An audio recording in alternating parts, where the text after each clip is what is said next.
Rent is finally doing something it hasn't done in years. Going the wrong direction. Not inching down, not cooling slightly, collapsing. And in 2026, that word is making landlords very uncomfortable. For the first time in a long time, the power dynamic has flipped. Units are sitting empty. Leasing offices are suddenly polite. And those prices are firm signs? They're quietly being erased with free months, waived fees, and deals no one would have dared offer just a few years ago. Funny how confidence changes when vacancies start stacking up like unread emails. What you're about to see isn't hype. It's the result of overbuilding, shifting migration patterns, stalled job growth in key sectors, and a renter population that finally stopped playing along. Nationwide data is showing something renters haven't seen since before the last housing frenzy. Real leverage. When supply outpaces demand, landlords don't negotiate from strength, they negotiate from fear. And yes, some are panicking. Welcome back to Mr. Globe TV, where we break down what's really happening beneath the headlines and marketing fluff. Today's video pulls back the curtain on the rental markets where the math stopped working, expectations crashed into reality, and renters suddenly have options again. This isn't about one bad building or a temporary dip. It's about systemic pressure building across entire metro areas. Stay with me until the end, because the final entries on this list reveal just how fast things can unravel when confidence disappears from the rental market. If you're renting, planning a move, or just enjoy watching economic narratives flip on their head, you're in the right place. Before we get into it, hit like if you value honest breakdowns, subscribe to Mr. Globe TV for weekly insights on cities and cost of living trends, and let's get into the top 10 US cities where rent is collapsing and landlords are panicking in 2026. Number 10, Austin. Austin makes this list not because of ghosts, abandoned houses, or whispered legends, but because something far more unsettling is happening in plain sight. This is a city that spent years believing the party would never end. Tech money poured in. Cranes dotted the skyline like steel trees. Luxury apartments multiplied faster than food trucks. And then, the music softened. Massive overbuilding has quietly turned Austin into a game of musical chairs with too many seats. Thousands of upscale units came online, just as tech hiring slowed, remote work cooled, and the population growth that once felt inevitable hit the brakes. The result? Apartments sitting empty longer than landlords are comfortable admitting. Here's where it gets creepy. Rent cuts, once unthinkable, are now common. Free months, waived fees, limited time, offers that never seem to expire. Leasing offices that used to act like exclusive nightclubs now sound more like polite customer service lines. The power dynamic has flipped, and you can feel the tension in the air. Landlords are no longer dictating terms, they're competing. With each other. Aggressively. That confident Austin swagger?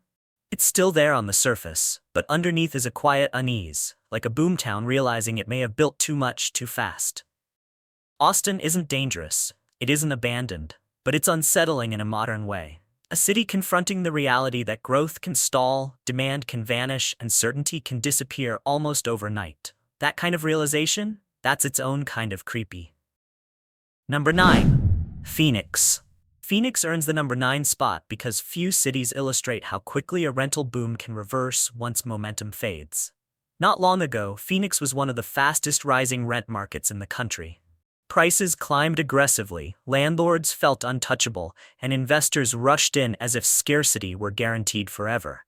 That confidence didn't age well. The reversal started quietly. New apartment supply began flooding the market, large complexes arriving back to back, each assuming the renter pool would expand endlessly.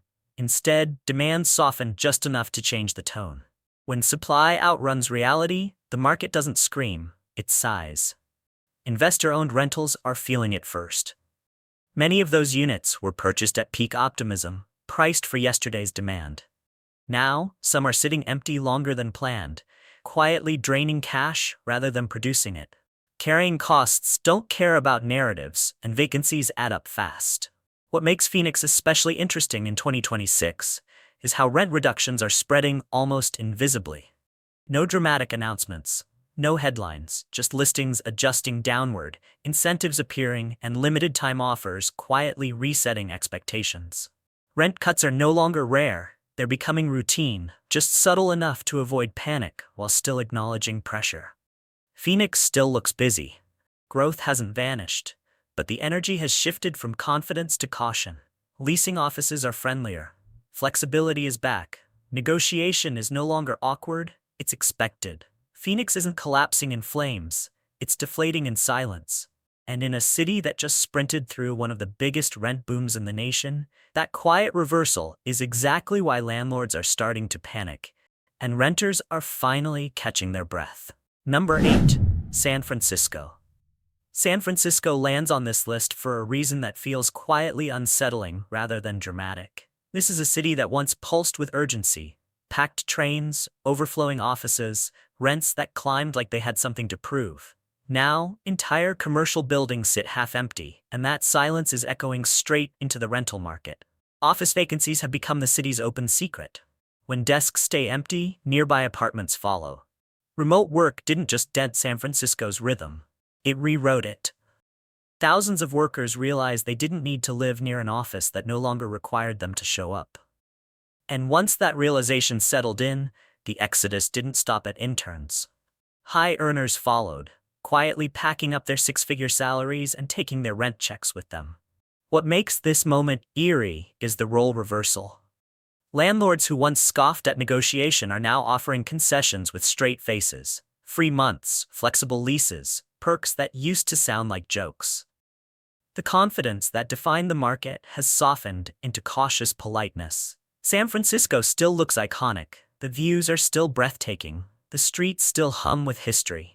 But there's a strange mismatch between image and reality, like a stage set after the audience has gone home. It's not abandoned, but it's adjusting to a future it didn't expect. That quiet recalibration, where prestige lingers but demand doesn't quite match, is what makes San Francisco feel less bustling city and more uneasy small town with very big memories. Number 7. Denver.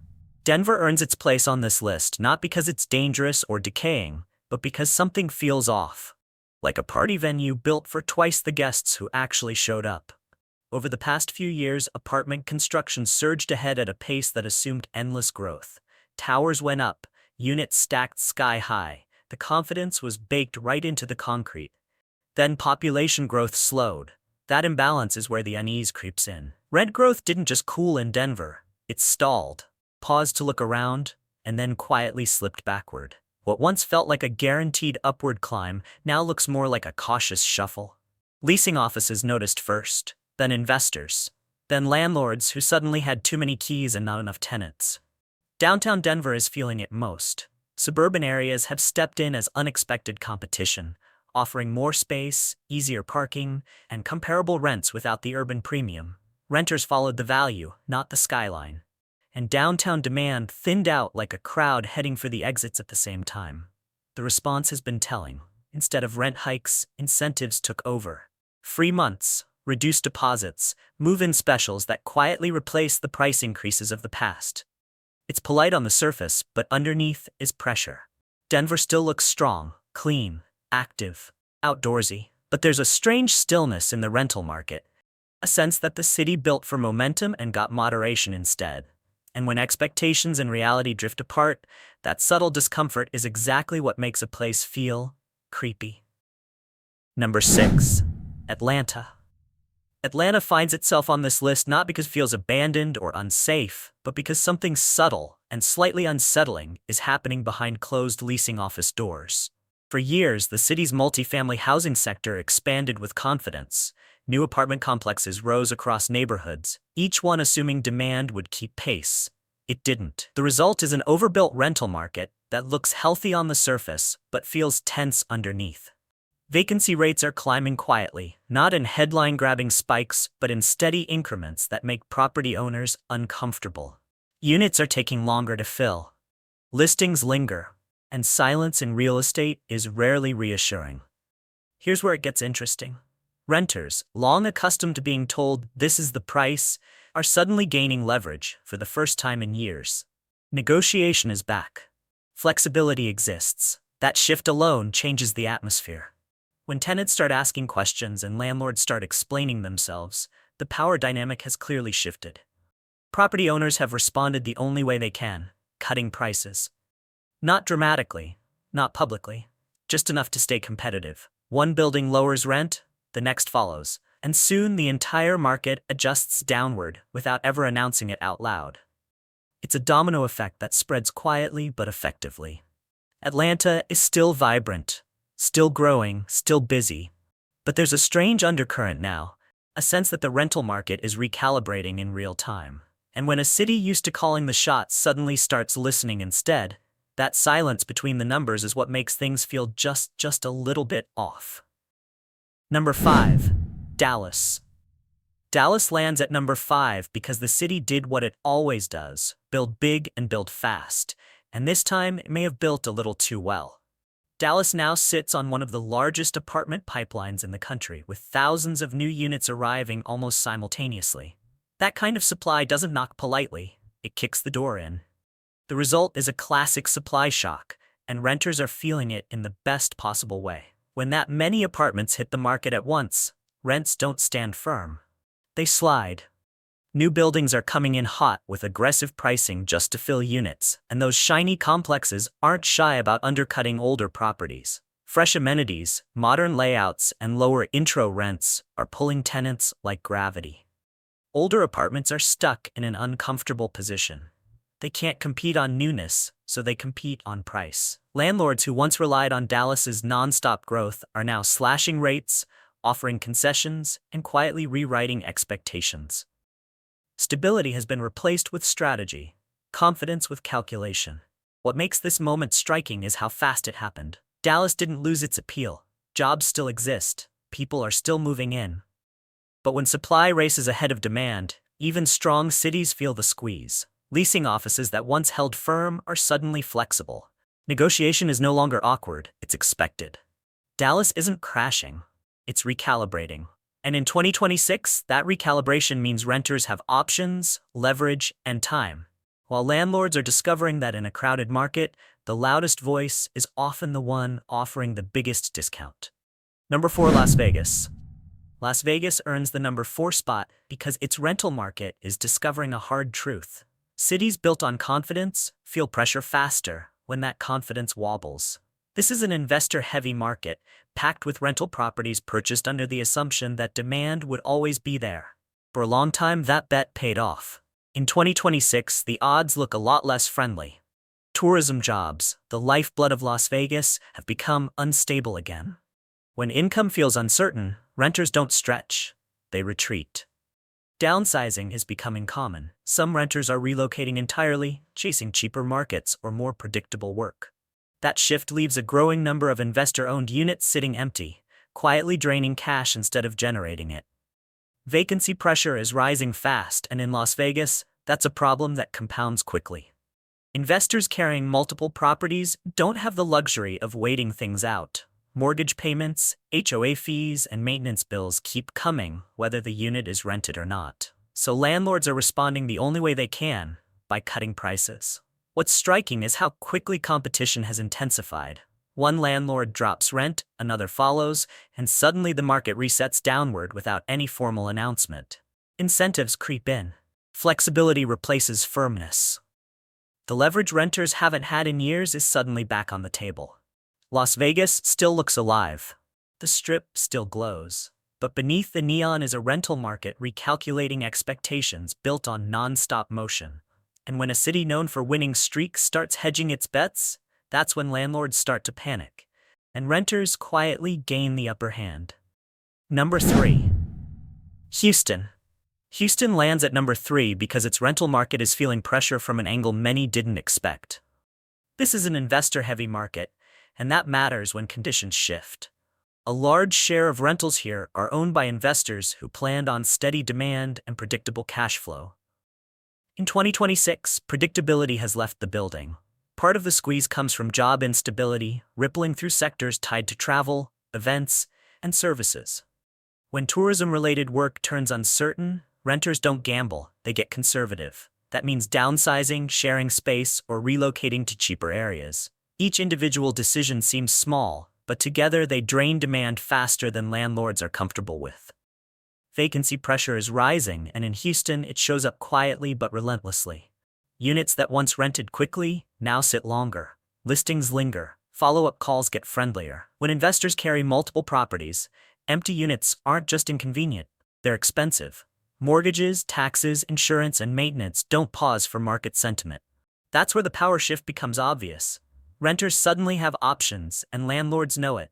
Prices soften, terms loosen, incentives appear where firmness once ruled. Negotiation, long absent from the conversation, is back in a big way. Houston hasn't lost its scale or ambition, but its rental market is recalibrating under real pressure. When a city built on momentum slows just enough for vacancies to stack up, confidence gives way to caution. And that moment, when investors start adjusting instead of dictating, is exactly why Houston earns its place near the top of this list. Number 2. San Jose. San Jose sits at number 2 because this is where the rent story turns from uncomfortable to downright alarming.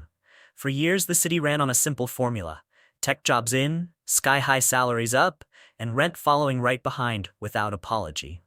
That formula worked until tech layoffs changed everything. When hiring freezes and job cuts swept through Silicon Valley, demand didn't just soften, it fractured. Some of the highest rents in the United States suddenly looked unsustainable, even for people with impressive resumes and once reliable paychecks. When six-figure earners start questioning the value of their rent, the market has a problem.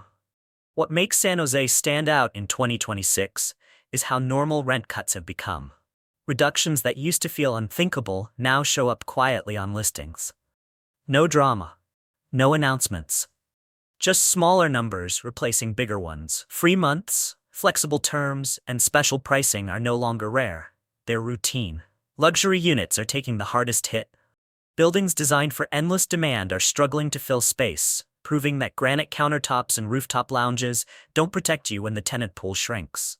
High-end apartments are competing with each other aggressively, dragging prices downward across the market. San Jose still looks polished. Cafes are open. Campuses are active. But the rental market tells a different story, one of recalibration and restraint. When a city built on confidence starts discounting its most prized assets, landlords feel it immediately. And that's why San Jose earns the number 2 spot, a place where rent didn't just cool, it started quietly coming apart at the seams. Number 1. Seattle. Seattle takes the number 1 spot because this is where multiple pressures collide at once, and the rental market feels it immediately. A tech slowdown alone would have been manageable. Overdevelopment alone would have been survivable. Together, they've turned the city into a pressure cooker, and in 2026, that lid is rattling loudly. For years, Seattle's rental market thrived on a steady stream of high-paying tech jobs, and the belief that demand would always outrun supply. Developers built accordingly. Then hiring cooled, layoffs rippled through major employers, and suddenly thousands of new apartments were chasing a tenant pool that wasn't growing the way it used to. That's when the tone changed. Rising concessions are the clearest signal of landlord panic.